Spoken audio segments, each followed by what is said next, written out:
turahaguruka dusome ijambo imbere yuko dusenga muri Mariko igice c'indwi umurongo wa 14 gushika kuri 17. Mariko indwi 14 gushika kuri 16.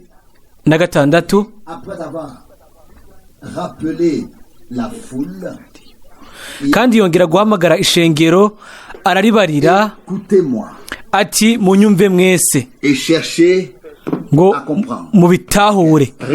Umurongo wa 15, nta kintu kiri inyuma iyo kigiye imbere mu muntu gishobora kumuhumanya, ariko ibivuye mu muntu nivyo bimuhumanya.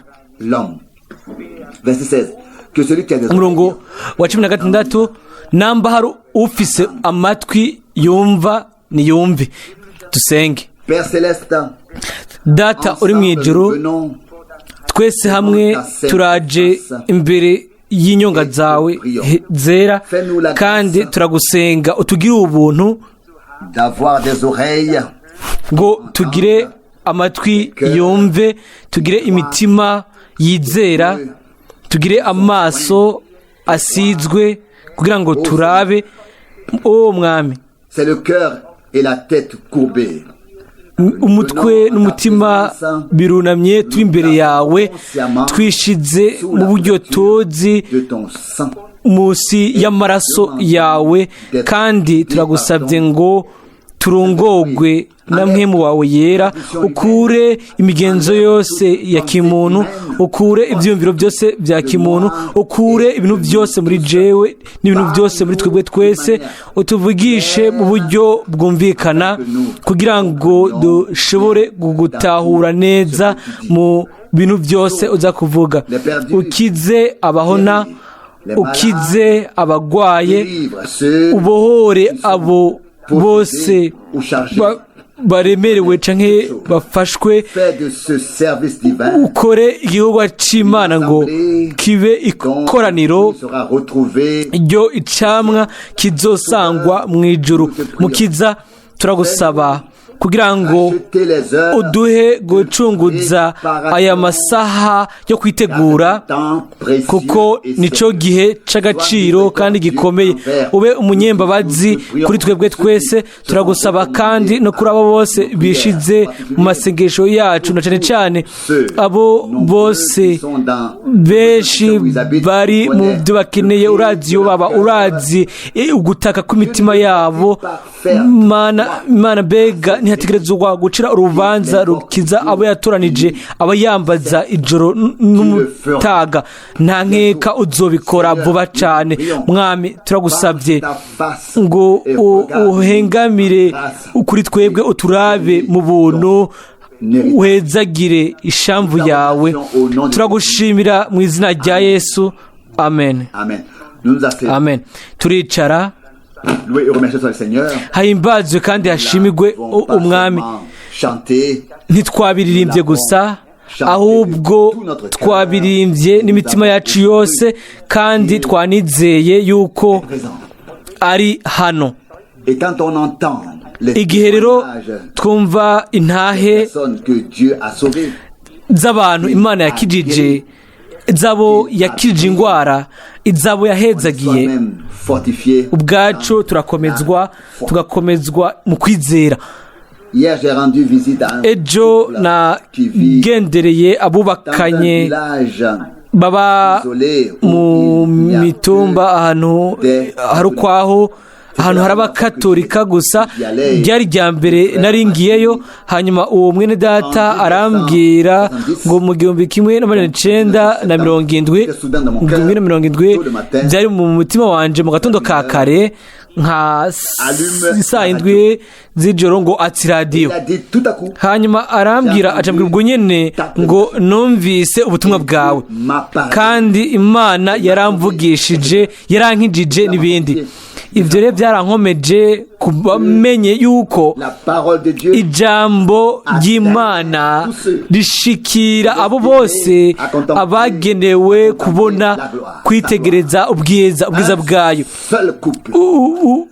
Umuryango umwe, abantu babiri mwako gace kose babayemwo, umwami arazi abiwe, arazi aho tuba, arazi abo turibo, kandi araduhamagara umwe muri buno buryo, uwundi mu bundi buryo.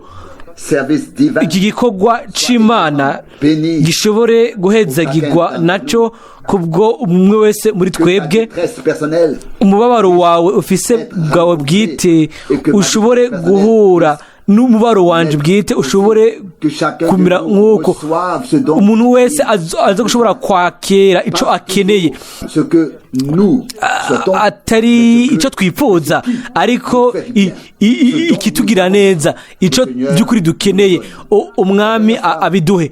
Ubuheruka twavuze kuba hano, twavuze yuko hano twacitse agace k'ijambo, iryo twaronse, iryo twakiriye, iryo twahishuriwe. Twaravye gusa, ntitwumvirije gusa n'amatwi asanzwe, ariko tugira umugabane mu byo Imana ikora muri uno mwanya. Kandi turabizi yuko hari ibintu byinshi biba mu bijanye n'ibya politike, mu bintu tudashobora kuvuga ko gusa turegeranya ibyo bintu, tukegenzura imero ya kidini, tuyirabira hafi, hanyuma tukaja kure, tukaja kuraba cyane ku bintu byatanzwe n'ibintu byiyumvirwa ku gutegurwa nyako no kurongorwa no kuheraherezwa byuzuye kwishengera umugeni. Igihe tuba tuvuga ibyo bintu, dutegerezwa kandi gushimika, dutegerezwa gusaba kugira ngo ibyo kuri abo bari bashasha bashobore gutahura yuko twebwe ntidushobora guca ku ruhande y'intumwa nimba twizera ubutumwa. Kandi rero hariho bene data, ibyo nabyo narabibwiwe hirya y'ejo nyuma ya saa sita, yuko nta nkeka bashira mu byo Mwene Data Branham yigishije, bakabashira mu butumwa bwabo mu gihe ibyo bintu bishobora kuba bija, hanyuma bakaca bavuga ngo birakwiye ko tuba abanyabwenge, ngo ntituvuge ngo uwo muntu uwo ibintu byahishuriwe. Murabizi hariho ubwenge bw'uburyo bubiri. Ubwenge bumwe ni ubwenge bw'Imana, kandi ubwenge bw'Imana bwitandukanya n'ubwenge bwa hano ku isi, nk'uko ijuru ryirambuye ryitandukanije n'isi. Ubwenge bw'abantu buba buhengamira kuzanamwo ibintu byo gukina politiki ya kidini. Ubwenge bw'Imana bwo burahishura, bukagaragaza ibanga ry'Imana guhera ku cambere gushika ku canyuma. Aho rero dutegwa isoni y'uwo Imana yakoresheje mu buryo budasanzwe. Turashima cyane, tugashima cyane ku bwa Mose, yari umukozi w'Imana, yari umuhanuzi. Turashima cyane ku bwa Mose, yari umukozi w'Imana, yari umuhanuzi w'umwami, hamwe n'abandi bose abo umwami yakoresheje mu bwo buryo nyene. Ntidutegwa isoni zo gushinga intahe yuko umwami yarungitse umukundwa wacu Mwene Data Branham biciye mu bukozi butumbereye, butumirira ishengero muri kino gihe ca nyuma, bigahatira ishengero muri kino gihe ca nyuma. Kandi naho umunsi umwe nahuye no kuba nofata ingingo yo kunyegeza ibintu bimwe ibindi nkabigaragaza kugira ngo bikumbure birabwi n'abantu, ariko ivyo bigume biri kure cyane, ivyo bigume kure cyane. Ahubwo dutegerezwa kugaragaza ibintu neza ku meza.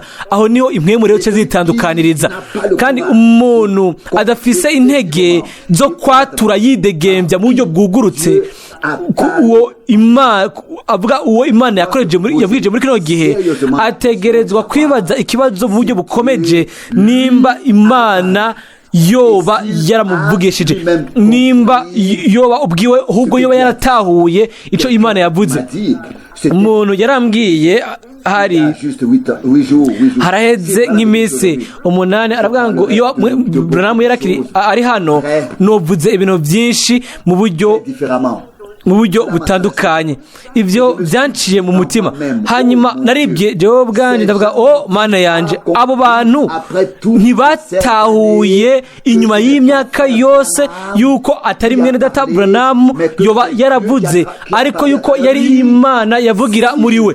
Nimba uyu munsi yovuze ikintu gitandukanye c'ivyo yavuze aheze imyaka 20, ego mwene data Branham bya bisigura ko ari mwene data Branham yavuze. Aho rero twese twitahira iwacu, hanyuma tukikorera mwese akora ibimuhimbaye ibimukwiriye. Oya, ariko turizera yuko Imana yavuze ivugiye muri Mwene Data Branham. Mose uyu munsi yovuga ibyo yavuze kiriya gihe kera, kuko ntabwo yari Mose, ariko ni Imana yavuga ivugira muri Mose. Yesaya hamwe n'abahanuzi bose hamwe n'intumwa zose gushika no kuri Mwene Data Branham bovuga uyu munsi, bakavuga neza ibintu nk'uko nyene babivuga, kuko sibo bavuga, ariko n'Imana yavugira muri bo. Nashaka kwibutsa ikintu, nashatse kwibutsa imero inyifato iciye bugufi ya Mwene Data Branham igihe yavuga kugurugwa kw'Imana 7, yaravuze ijambo kurindi. Twese twabyumviriye mu buryo butandukanye ku byo Imana yeshuye. Twese twaje tubyumvira mu buryo butandukanye ku byo Imana yeshuye. Yarishizemo aravuga ngo twese twabyumviriye mu buryo butandukanye nk'uko Imana yabiheshuriye. Nawe nyine ubwiwe yari afise iciyumviro, afise ko abyibaza gushikaho uguhishurirwa kwashitse. Hamwe rero no guhishurirwa, bya byumviro byiwe bwite biba bihagaze naho ibyumviro by'umuntu biba bigeze ku ndunduro yabyo bigashika ku cyumviro c'Imana. Hanyuma kugira ngo sindabyibagire ndeke ndabivuge, kuko sunikiwe kubivuga, kandi ndibaza ko nimwe mu Imana adusunikira kubivuga. Ubu rero umuntu abaye ari hano, kandi ndabivuga rero nkabivugana urukundo ndi imbere y'Imana.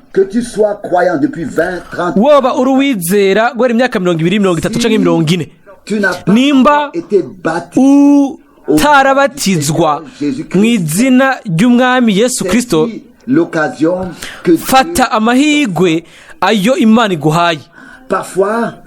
Rimwe na rimwe turumva ijambo ry'Imana, kandi twebwe ubwacu tukicisha ku ruhande, twibwira yuko iryo jambo riko ribwira abandi, ritabwira twebwe. Ariko Imana irakuvugisha, kandi Imana iramvugisha.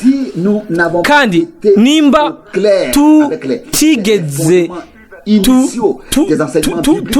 tubona ibyumvikana ku bijyanye n'inyigisho z'irufatiro, ku bijyanye n'umubatizo, niho bivuga mu Baheburayo 6 hamwe n'izindi nyigisho zose z'ibanze z'intango. Mbega ni gute rero twoshobora gushika ku gukura gutunganye? Ni gute twoshika mu bumwe bwo kwizera hamwe no kumenya umwana w'Imana? Nimba umwe n'uyundi acifatanije ibi n'ibindi, bafatanije n'ivyumviro byabo bwite hamwe n'ibyo ubwabo bemezwa, oya, isaha yashitse kuri twebwe twese kugira ngo tureke ibintu byose bidahoza n'ubutumwa bigwe hasi, ubutumwa bwaheshuwe n'Imana. Ibyo byumvikanye neza, bikumva nko menga birasiguritse neza mu bwenge bwacu bwo mu mutwe. Ibyo bintu byose mu byibagire. Nimba ibyo bitahishuwe n'ijambo ngo bishurwe namwe mu Imana,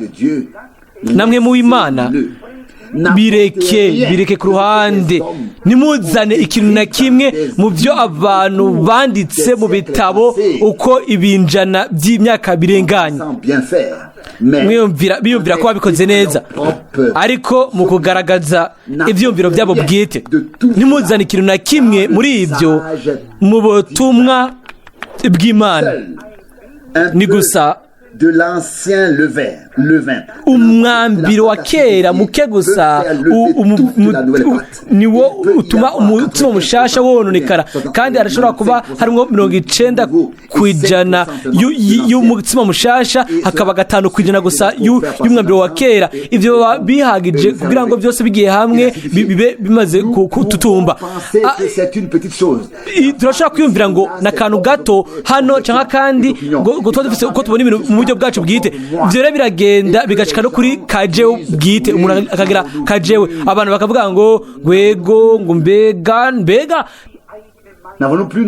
ngo mbega ngo ntidufise uburenganzira bwacu, mbega ntidufise uburyo bwo kugira ivyumviro byacu bwite. Ego urafise uburenganzira, ego ifata uwo mwidegembyo wawe, wihe icumviro cawe mu cizigiro cose, ariko umenye iki gikurikira: icumviro canje n'icumviro canje nubwo byaba bifise uko bigambiriye, uko biri kose biba biri ku ruhande nk'uko nawe uri ku ruhande. Ntituzigera dushikira mu bumwe muri Kristo kiretse twemeye ijambo ryiwe ryo muri kino gihe, ata bintu na bimwe byo kubigwanya, ata kubigwanya na bikumwe tuba dufise imbere muri twebwe. Ndabizi bene data bashiki banje mu mwami yuko hari amajambo amwamwe ategerezwa kuba agumye igihe ariko arumvirizwa cyane cyane kuri mwebwe bashiki bacu, ariko nima mutahura ingene Imana ibashakira neza n'ingene ibabwira ibintu. Mbega mwiyumvira yuko kuri Mwene Data byari ari ibintu nyamukuru ko yiremera abansi nk'abaraho, we nk'umuntu yoba yarakunze yuko yuko abantu bamukunda nk'uko nawe nyine yabakunda, ariko urukundo yari afise rwa rukundo rw'Imana kuri urwo bwoko, ntigwari urukundo rw'abantu rujanye n'ibyo umuntu ashobora kumukira nko mu yundi, ariko bwari ubukozi bw'Imana. yarabutwaye ubukozi mu rukundo rw'Imana, azi ivyo abazwa, ivyo azotegerezwa kubazwa kuri uwo munsi, atwawe n'urukundo rw'Imana. Kuri jewe ni iragi remereye ariko y'ubutunzi mu mugisha. Ntivyoroshe kuba gutanga ukagarukana ubutumwa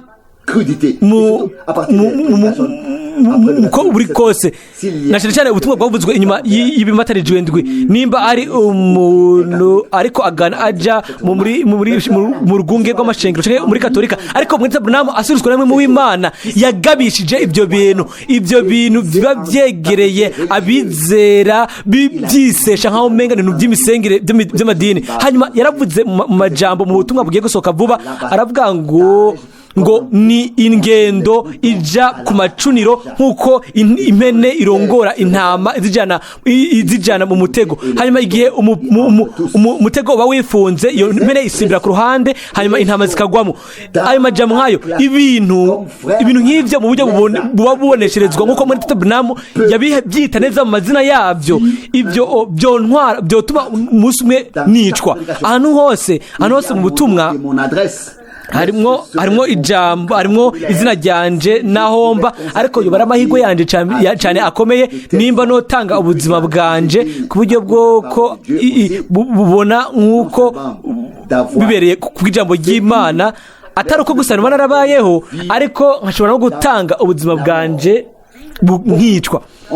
Abantu benshi bavuze ugukira kw'indwara, abantu benshi bavuga ibintu byinshi, ariko ndabasaba uyu munsi ninde yavuze by'ukuri akabwira ishengero ry'Imana nzima, akaribwira ijambo rishasha rishuwe rivuye ku ntebe, kugira ngo ashobore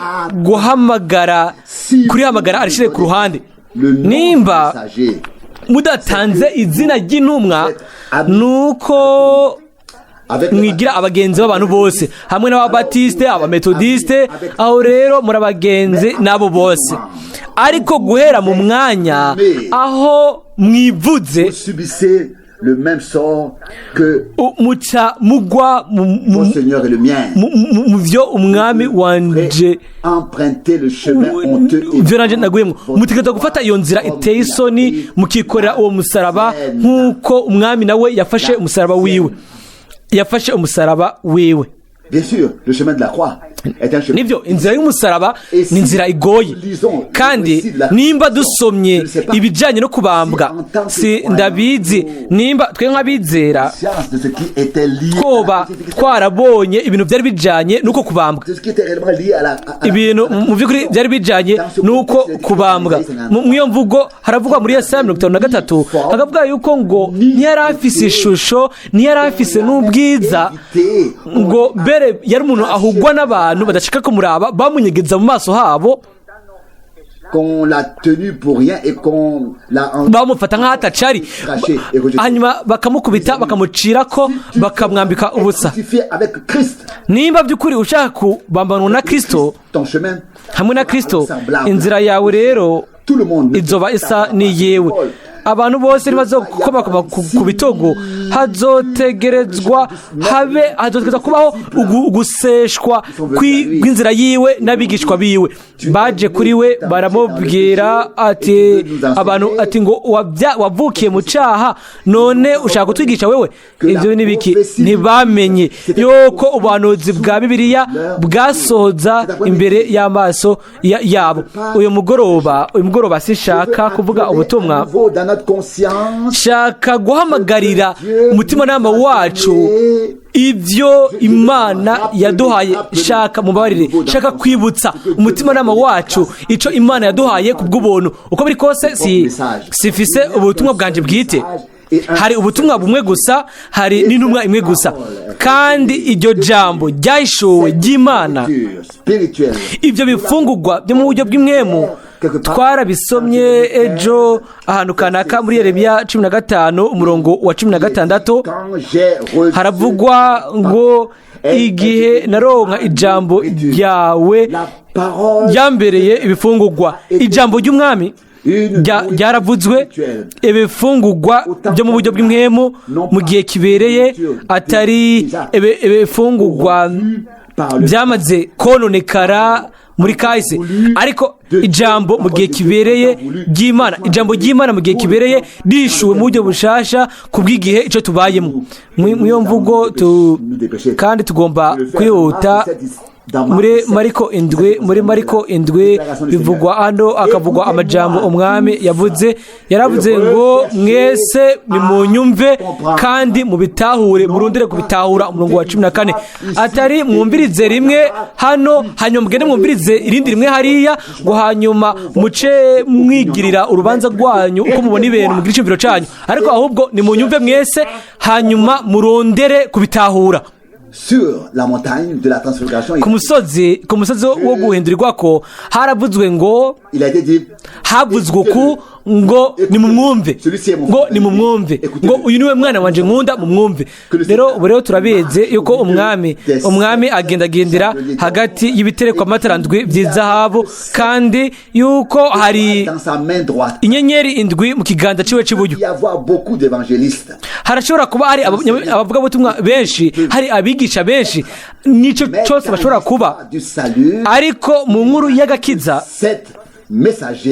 habaye mu nkuru y'agakiza muri kahise, habaye intumwa indwi, abo mu bihe indwi by'ishengero baronse ubutumwa bw'Imana bakaboha ubwoko bw'Imana. Umuntu aciye ku ruhande y'ibyo, abaciye ku ruhande y'Imana, ntitwabyumvira nk'uko, ariko ubu rero tubaye ahantu mu kibano aho bitwa ngo ni ikibano ca bwinshi. Umuntu wese ashaka kuvuga icumviro ciwe uko bishaka, biba bimeze neza, bimeze nk'uko, ariko igihe bijanye n'ibintu by'Imana, icumviro cawe n'icumviro canje ntibisabwa, ntawubikeneye. Ahantu umwami avuga, aravuga ngo munyumve mwese kandi murondere kubitahura. que celui qui a des oreilles pour entendre, uwo afise amatwi kugira ngo yumve niyumve ico mwemu abwira amashengero, que celui-ci ou celui-là, atari ngo mwumvirize uriya mwumvirize n'uyu wundi, oya munyumve mwese, ngo fata ikibanza ku birenge vya Yesu hanyuma mwemere ijambo ryewe, déjà forgé entre-temps, mutabanje kubanza kwicurira inyishu yo kubigwanya. dans la vie terrestre. Murabizi yuko niko bimeze mu buzima bwa no kwisi, igihe abantu babiri bariko baravugira rimwe, umwe aba ariko ararondera inyishu ibereye mu gihe uyundi aba ariko aravuga, ni nako biba bitandukanye rero ku ijambo ry'Imana.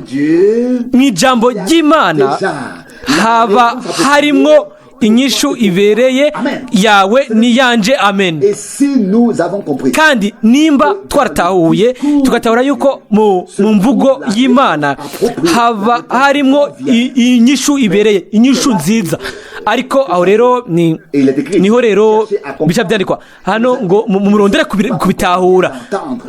Ntacyo bimaze kumva ikibazo cyarabajijwe kiragiye kera ngo mbega mwatahuye ibyo byose.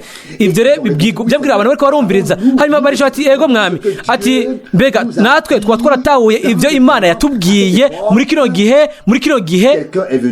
Umuntu umwe yaraje kundaba hanyuma arambwira ati yego Mwene Data Frank, turizera ibyo twizeye guhera aho twabaye abizera, ni kuvuga yuko ibyo Pawulo n'intumwa bamaze kuvuga ibyo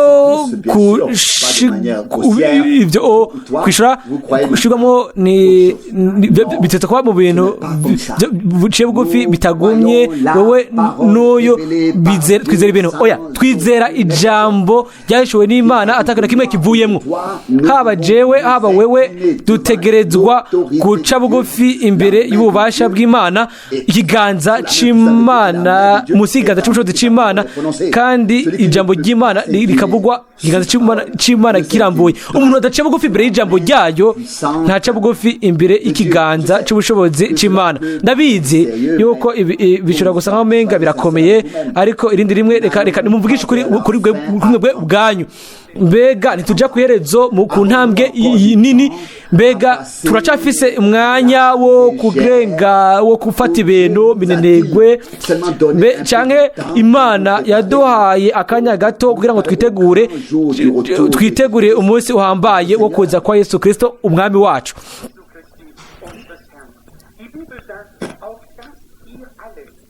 La Bible dit afin que vous Bibiliya iravuga ngo kugira ngo mwese muvuge imvugo imwe. C'est maintenant que la question se pose. Ubu rero niho ikibazo kibazwa.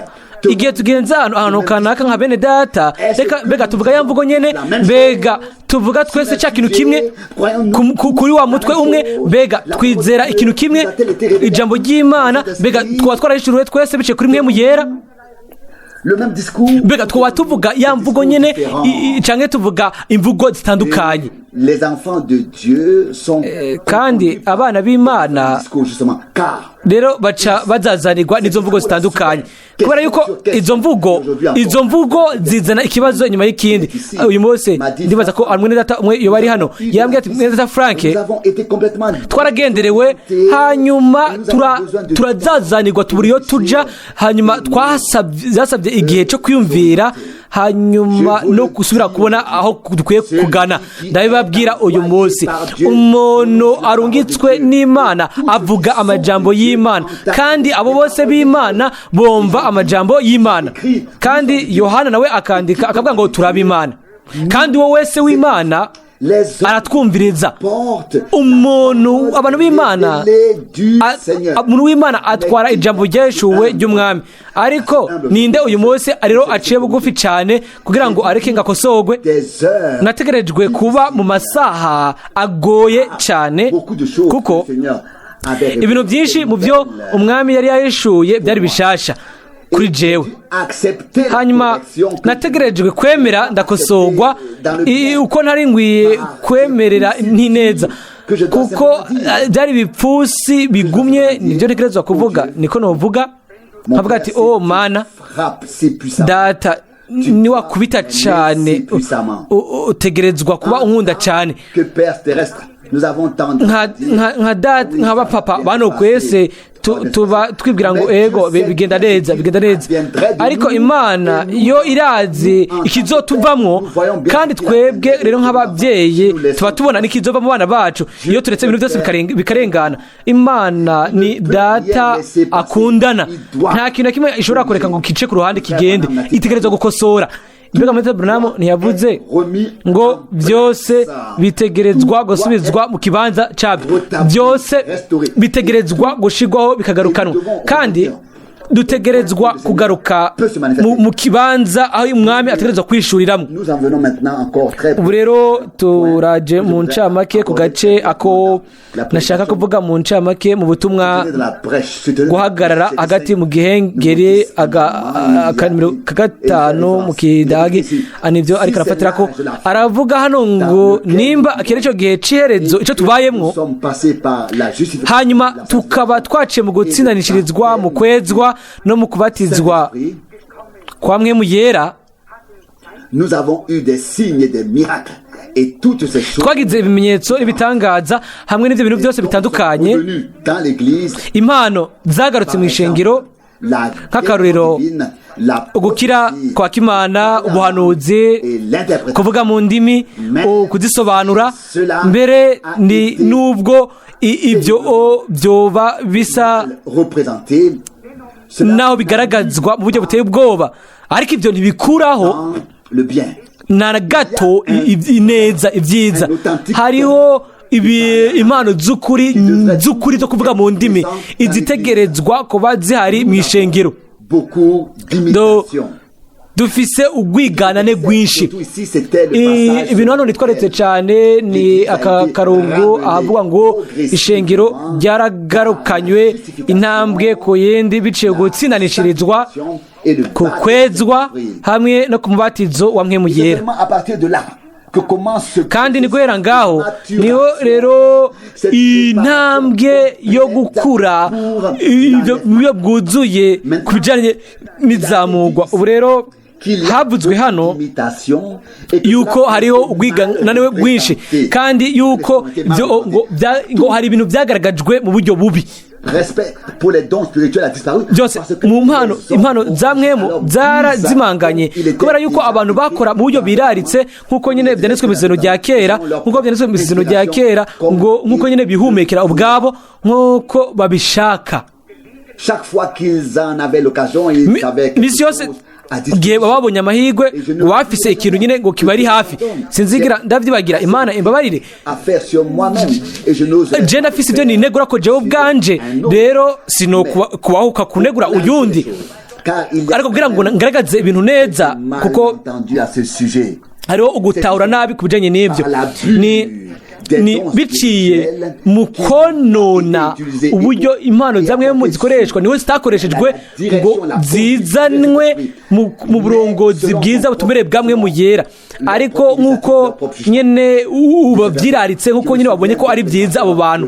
Ndibuka umuvugabutumwa umwe w'Ihambura, umuvugabutumwa umwe w'Ihambura, misi yose kuri buri gikorwa cyose c'Imana ico nogizemwo umugabane, ngo kimwe haba ubuhanuzi canke agasobanura iyerekwa. Uwo Mungu umwe mu gatondo umunsi umwe yatanguye kuvuga, aravuga ngo ndabona imwemu mu gihe je nguma nkumirije jewe isengesho ni isengesho, kandi mu isengesho ntuguma uraba hirya no hino. Mbese ko bimeze mu isengesho uriyakira, ugahumiriza, ukabwira Imana, ukarondera kwinjira guhura nayo. Ariko ubwo nyene hanje mu vyumviro atiraba rero imbere yawe, atiraba imbere yawe, kandi nivyo nakoze. Hanyuma uwo mugabo yari afise ibiganza biri mu mifuko yiwe y'ipataro, hanyuma ahagaze ngaho yifashe neza, ahagarara n'amaso araba, ariko araba ishengero. Iryo shengero ryo ryari rifise amaso ahumirije, hanyuma akavuga ngo ndabona imwemu, ndabona icanya ciza, ubwatsi bwiza bw'ubwatsi, ngo ndabona ngo ku ruhande, ngo ndabona ngo isoko idudubiza. Hanyuma igihe naraba uko, hanyuma nkabona ukubahuka nk'ukuraho n'ukwibona uwo mugabo yariko abesha ashuka ubwoko bw'Imana, ko umubiri wanje ikori yanje yaraduze hanyuma ndavuga ati Mana uguriye amaso yanje yo mu buryo bw'umubiri ngo amaso y'imwemu yuguruke. Mbega novuga iki? Ntituri ngaha ubu kugira ngo tucire urubanza uwo muvugabutumwa. Uwo mugabo ubwiwe nta kintu kimwe yabikora ko ari mw'uwo mugwi nyene aho ibintu bitwara ibintu ko bigasoka, ariko atari bene data abari bashiki bacu, umuntu umwe wese aba yisangamo uko. Hanyuma Mwene Data Branham akavuga ngo hariho ukuntu ibintu byagaragajwe nabi. Aho rero niho hari ibintu bibi rero byose. Turizera tukizera umubatizo nyawo wa Mwemu Yera kandi w'umuriro, umuriro ubatizo wa Mwemu Yera n'umuriro. Turizera impano nyazo za Mwemu Yera, turizera ivyamwa nyabyo bya Mwemu Yera, ariko ntitwizera ubwo bubeshi busa n'ubwubaha Imana, kandi ntitwizera yuko bitangwa mu migwi hamwe no mu bantu bo mu butumwa b'igihe cy'iherezo. Ntitubyizera. Nta kintu na kimwe cy'umuntu bwite gitegerezwa gutangwa, nta kintu na kimwe. Aho rero niho hariho ibanga. Abantu bazi gukora ibintu byose neza, hanyuma bagashyira ibyo biganza byabo mu mifuko y'ipataro yabo mu buryo bwimbitse uko bishoboka, hanyuma bakizeresha abantu ibyo bintu byose. Umwene data wese n'umushiki wacu wese mwari mukwiye kubumva bariko barasenga. Inyuma y'iryo hishurirwa, igihe uwo mugabo yarahejeje, inyuma y'ibyo byitwa ngo ni hishurirwa, uwo mugabo yarahejeje, byace biturika nk'aho menga bose batangura kuvuga ngo oh mwami turagushimira, ngo uri hano, ngo watuvugishije, hanyuma bikagenda nk'uko byose byaje muri je. Ndavuga ati oh Mana, mbega ubushukanyi. Uyu munsi rero ndatahura impamvu abo bantu bose banka ubutumwa bw'igihe cy'iherezo, kubera yuko barakosogwa, kubera yuko barakankamigwa, kubera yuko babereka ikibanza ico bari bakwiye gufata, ico bafise. Ibyo rero ntibabyihanganira nk'uko duhejeje kubivuga. Kandi na Mwene Data Branham nawe no mu byakozwe n'intumwa habayeho impano zamwe mu ishengero, kwari ugusukwa kwa Mwemu Yera, ariko ahantu hose bose barindira yuko ari Imana ibikora. Ntibashyize mu kibanza ibyo ubwabo bicuriye, ariko baretse by'ukuri Imana irakora. Si impano zawe, si impano zanje, sizo zitwemerera gukora nk'uko tubishaka. Ni impano za Mwemu Yera, kandi ntizishobora gukoreshwa kiretse mu burongozi no mu kujanwa kwa Mwemu Yera. No kwandika igitabo cuzuye kuri ibyo bintu gushika uyu munsi. Ariko gusa ni nyuma yuko ibintu biba bimaze kubonekana ahantu kanaka gusa, ariko ni mu gihe biba byegereye cyane, bituri hafi cyane. Aho niho ibintu byari bimeze nk'uko binkikuje. Hanyuma mu uwo mwanya niho natahuye yuko mbere nuko abantu babona ibintu jewe ntibishobora kumfasha, ariko kwari uko mbona ibintu neza jewe ubwanje kuri jewe nawe ku bwawe. Hanyuma twebwe ishengero turashobora guca urubanza ibintu, kubona ibintu nk'uko ijambo rivuga, atari hano nyine nk'uko bivugwa mu buryo bigaragara bijanye na Mwene Data Branham hamwe n'ibyo yavuze. Nimba jewe nawe niba twegereye tukegera ibyo yavuze mu izina ry'Umwami, hanyuma tukavuga ati reka ibyo rero tubigenzure, ndakubwira nawe ubwawe niwigenzure imbere y'Imana yawe kugira ngo umenye nimba inyifato yawe ibereye uko wifashe. Ariko nimba impano ziko zirakora hano n'ahandi hose, hanyuma hakaba hari ugwijiji rwinshi, hari ugwanko, hari ibintu byose nk'ibyo, aho rero dutegerezwa gutahura yuko ntibishobora kuba ari Mwemu w'Imana. Ubwami bw'Imana bujanye n'urukundo, umunezero, amahoro muri Mwemu Yera. Imana nikoresha ijambo ryayo kugira ngo idusase hasi, ariko ni kugira ngo iduhagurutse kandi idufashe. Ariko nimba izo ntambwe zitatu zibandanya ziyagura tuzishizwe imbere gushika yaho dushika gutungana rwose. Turashaka rero kuba mu gusoza icyo dutwara cyose, uguherahezwa icyo dutwara cyose. Rero ntidushaka guhazwa gusa no kunezerwa no kuvuga ngo hano ngo havuzwe mwe mu yera, ngo hano ngo bari ngo migwi y'abakarismatiko, ngo hano ngo bari hariya, ngo hano ngo hari bariya. Oya, dutegerezwa kwirengagiza ibintu byose bibafu n'uburyo, hanyuma tukaraba Yesu tukamwumviriza. Hanyuma aravuga muri kino gihe avugira mu ijambo ubutwe ijambo ryiwe mu ijambo ryaheshuwe ryo mu gihe cyerezo. ni cyo gishimikizo cyonyine icyo dufise, nico dufise. Murabizi yuko iyo abayuda bahinduye akantu gatonye, abarabe abigisha babo nka 70 bategerezwa gukorana, hanyuma bagafata ingingo nimba ibyo bitegerezwa kumera nk'uko cyangwa bikamera ukundi. Twebwe turashobora gukorana turi 70 canke turi 7 hama tukicara kuvyo muri Abrahamu yavuze, tukabiraba tukiyumvira yuko dushobora gufata ingingo yaramaze gufatwa. Imana yahamagaye umukozi wayo umuhanuzi, imuhamagara, Imana iramuhamagara, iramurungika, Imana yaratuvugishije, kandi ni mu ijambo ryayo, ni mu ijambo ry'Imana niho ari inyishu yawe n'inyishu yanje, atari mu byo je mvuga. Nanje rimwe nakunze kwikanga ubwanje sanga narifise ivyumviro byanje bwite ku ijambo ry'Imana, hanyuma ubwo nyine bwihuse nkaje numva ibyo muri Abrahamu yavuze, hanyuma mu mwanya nkaba ubwo nyine nemezwa nkavuga ati uko biri kose uri mu by'ukuri, ubona ibintu nk'uko bitegerezwa, urashaka kubyumvira nk'uko. Ariko nimba Imana ishobora kubagarukana ikabashikana ahantu aho muba abatekanye nk'uko byanditswe hano ngo munyumve mwese, atari gusa bamwe muri mwe.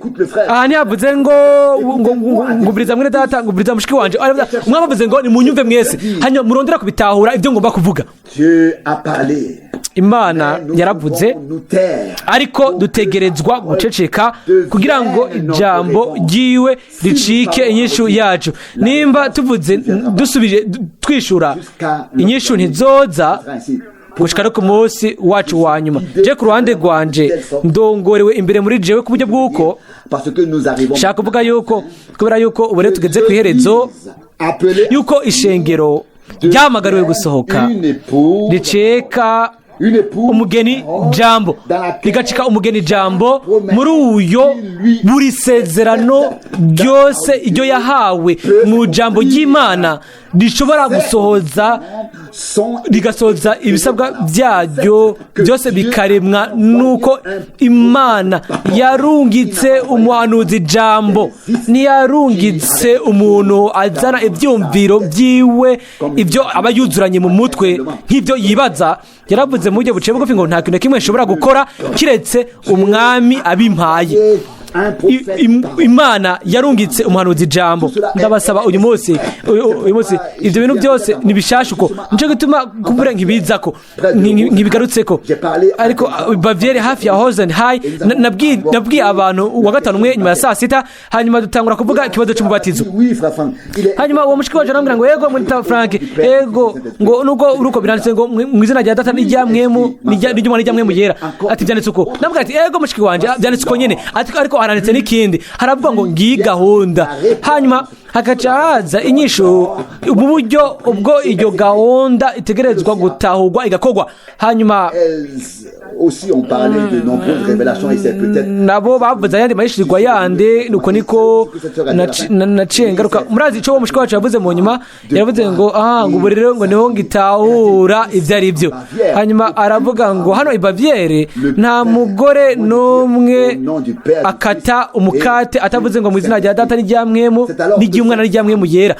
Aho rero uwo mugore hamwe n'uwo mugabo n'undi mugore, aho niho babanje gutahura ibintu byose byariko birakoreka mwiyomero muri rusange. Hanyuma ibyo bikoreka ku maso yabo nk'ibikaragashi. Murabona rimwe na rimwe urashobora gushira urutoke ku murongo wa Bibiliya bavuga ngo byanditswe ngaha ngo nibyo umwami ngo yavuze. Hanyuma yaravuze ati niko nyine ati biranditse uko, ariko umwami wacu yaravuze yavuze ngo mugerageze mu bitahure amajambo ndababwira ngo munyumve mwese. Birakwiye ko twicara tukicara ku birenge bya Yesu kugira ngo tumwumvirize. Mbega nihe twamwumva uyu munsi? Kiriya gihe kera birumvikana, kiriya gihe ari Galilaya, hari abantu bamukunda kandi hari abantu bari bamukikije hari i Galilaya. Ariko uyu munsi ari hehe? Bice kuri ndavuga uyu munsi twoja kwande uyu munsi twokumviriza iki? Mbega dutegerezwa kuva mu ikoraniro rimwe tuja mu rindi, dutegerezwa kumviriza nimba uwo mwene data kumbure afise ikintu kidasanzwe kivuye ku Mana, canke uwo mwene data wundi afise impano idasanzwe. Nimba ari byo birabwa rero ntaco byaba bivuze. Ariko twagize ibintu byinshi mu bantu babonye umugwanezi aca muri plafo n'ibirenge niki, ivyo cyangwa ubwo ibyo bintu nk'ivyo. Ariko ndababaza ikibazo uyu munsi, jewe nawe dushaka kuja he kugira ngo twumve amajambo ayo umwami abwira ubwoko bwiwe muri umwanya? Mbega tuje ku munyabwenge w'ivyanditswe no ku yondi, ku muntu w'Imana ahambaye umwe tuja ku wundi? Ndavuga ngo ya, kuko byanditswe kuri Yohana ngo yari umuntu arungitswe n'Imana afise ubutumwa bw'Imana. Bene data, umunsi umwe muzobona yuko impwemu zigaburira kuri ibyo zikitandukanya, nk'uko nabivuze uberuka turibiga kuri by'Imana, aho abantu bamwe bahagararira bakavuga ngo hano ntidushobora kubyemera yuko uwo mugabo yari afise igikorwa mu nkuru y'agakiza. Naho nyene baba batagishobora kubandanya, aho baba bagihagararira, aho niho inzira yawe itangurira, niho n'inzira yanje itangurira dukurikira Yesu. Ariko mu uwo mwanya tuba twikorera isoni no gucokorwa atakintu kimwe kivuyemo, kiretse nk'uko nyine nabivuze tutabaye abanyabiganiro abadiplomate ba gikristo mu maso yacu.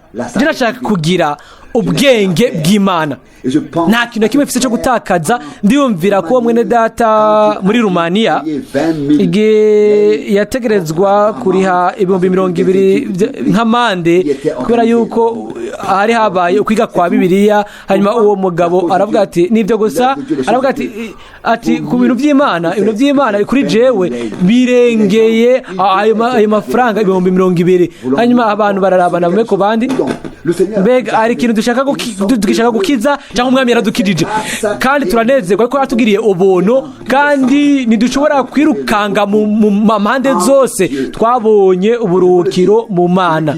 Ndabibabwira uyu asoma ubu kumbure akabikora byinshi, agasoma ubwo butumwa bwatanzwe nyuma y'ukugura kw'imatanijwe ndwi, hanyuma by'ukuri akishura n'umutima wiwe. Hari Mwene Data umwe yambwiye ngo aheze imyaka 11 aho mfise ubwo butumwa bwose, ariko niho bufise icyo bumbwira. Ubu niho ntahura ico by'ukuri bijanye nabyo. Ni ijambo ryahishuwe ry'Imana ryo muri kino gihe. Kwicara ku birenge bya Yesu muri kino gihe ni kumviriza. Murabezi bisigura ngo ni kumviriza ico mwemu avuga biciye mu kanwa kacaguwe kagatoranywa n'Imana. Siniteze ayandi mahishirirwa mashasha, ndindiriye gusa kwambikwa uburyo bushasha ubushobozi buvuye mu ijuru, kugira ngo inyubako iyo Imana yegeranirije hamwe ishobore kugirwa nzima, hanyuma itangure kunyiganyiga igendagende. Ariko ibyo ntibizokogwa n'ingabo canke n'ibindi n'ubushobozi, ariko mwama avuga ngo bizogwa namwe mu wanje. Ngo esingene ari by'igitangaza kuba mu gihe aho umwami wacu yatuvugishije, mu ijambo ryiwe arimo inyishu. Kandi ndabikubwira nimba warasomye ikintu kimwe hanyuma nturonke inyishu, nuko muri wewe hariho kubigwanya, kubigwanya hanyuma ugure umutima ibyo bizogwa imbere y'amaso yawe nk'uko ibikagasha bikoroka. hanyuma twese tuzoba abigishijwe n'Imana, tuzovuga imvugo imwe, tuzoba duhuje umutima n'inama. ahantu hose tuzogenda tuzojanayo imigisha. Sindabizi nimba umushiki wanje azokumva ivyo bintu, ariko byarankomeje gatonyi. Hari umushiki wanje yavuze ati Mwene Data Frank, igihe cyose waje hano ni hariya mu bumanuko bwo mu Budage hafi ya Harhon, ni nk'inzu yanje ya kabiri. hanyuma uwo mushiki wanje yarongeye ko aravuga ngo nta nshuro n'imwe iyo bo waraje Imana ntiduhezagire mu buryo buburengeye, bunezereje cyane, burengeje. hanyuma uwo mushiki wanje ashitangura kurira. hanyuma twashimira Imana turi hamwe. Bene data, nimba ugendana n'umwami, nimba ugenda mu izina ry'umwami, ntuzogenda ku bintu byawe bwite, ariko Imana ibujana nawe. zizuba ari inzira z'amahoro, inzira z'umugisha, inzira zo kwiyuzuza, inzira z'ikigongwe. hazoba inzira z'Imana mu buzima bwawe no mu buzima bwanje. Imana iduhezagire. nababwiye yuko uyu bose sivuga ubutumwa, shaka gusa gushimika iyo bintu bikurikira. igihe tuzoba abatekanye turi imbere y'Imana, byose bikaza bikagenda, uguhungabana kose kugabaza kugahagarara, hanyuma tugashika mu buruhukiro bw'Imana biciye muri Yesu Kristo umwami wacu. aho rero Imana izokwigaragaza. ariko igihe cyose hari uruja n'uruza bibandanya, Imana ntishobora gukora. Mwemu yera yerekanwa nk'akanuma, agaragazwa nk'akanuma. murabizi mu kanuma nta bintu by'uruhagarara, biskwiye ko haba ari ugutekana no neza. nimba mwemu yera yatuzanye kukurukira mu Mana, tukaruka mu ijambo ryiwe ryahishuwe, hanyuma tukaba tutaryumvise gusa, ariko tukaba twanaritahuye ngo munyumve mwese, niko mwami yavuze. mubitahure, murondere gutahura ibyo mvuga, nimwumvirize ibyo mwemu abwira ishengero.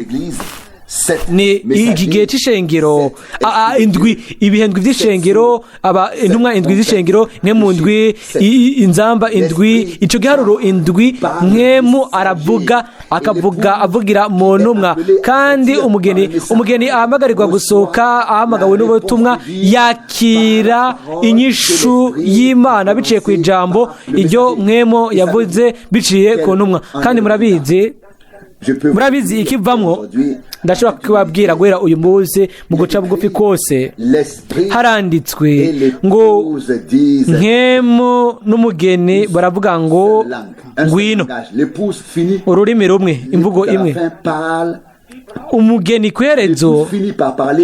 umugeni kwerezo birangira ariko aravuga imvugo ya mwemu. murabona, umugeni aronka inyishu ivuye mu ijambo ry'Imana. nimba uvuze cyangwa ukaba wifata ko warumvise ijambo ry'Imana biciye mu butumwa bw'igihe cy'iherezo, ikibazo kimariye iki cyumvikana. mbega waratahuye? uvuze ngo ego naratahuye, rero nta kibazo ugifise, ahubwo waronse inyishu. aho rero nuba ukiva ngaha ugenda ahandi uraza ku mwami wavuze. kandi ndubako nkavuga yuko azobandanya kubwira abiwe biciye ku ijambo ryiwe ry'ubwiza ryahishuwe. uyu mugoroba umuhingamo arakuvugisha, nanje aramvugisha, kandi aravuga ngo ni munyumve mwese, kandi murondere kubitahura, mutahure ibyo shaka kubabwira. mu bukwe bw'Ikana i Galilaya haravugwa ngo mukore ibyo ababwira byose. yavugiye mu kanwa k'abantu ibyo, kandi rero biguma ari ijambo ry'Imana. kandi abandanya kukuvugisha no kumvugisha gushitsa aho intsinzi yuzuye y'umusaraba w'Igorogota izogaragarira. hanyuma umugeni na mwemu bakavuga ururimi rumwe, bari hamwe mu ijambo biteze ukugaruka k'umwami. Umwami abahezagire mwese kandi ashire mu mitima yacu icyifuzo c'ibwina kandi gikomeye cyo kuzura nk'emu yera,